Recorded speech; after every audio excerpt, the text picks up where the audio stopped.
వ్యక్తిగతంగా తాను ఫిరాయింపులకు వ్యతిరేకమన్నారు station Ghanpur MLA Kadiyam Srihari. తప్పనిసరి పరిస్థితుల్లో సొంత అభిప్రాయాల్ని పక్కన పెట్టాల్సి వచ్చిందన్నారు. రాజీనామాపై ఎవరి ఆలోచనలు వాళ్ళవని తెలిపారు. ఈ నెల చివరి వరకు తన సమాధానం కోసం గడువు ఇచ్చారని చెప్పారు.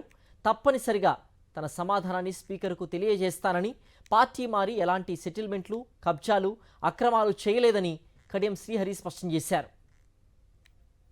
అది స్పీకర్ ముందట ఉంది. Speaker is nothing but tribunal.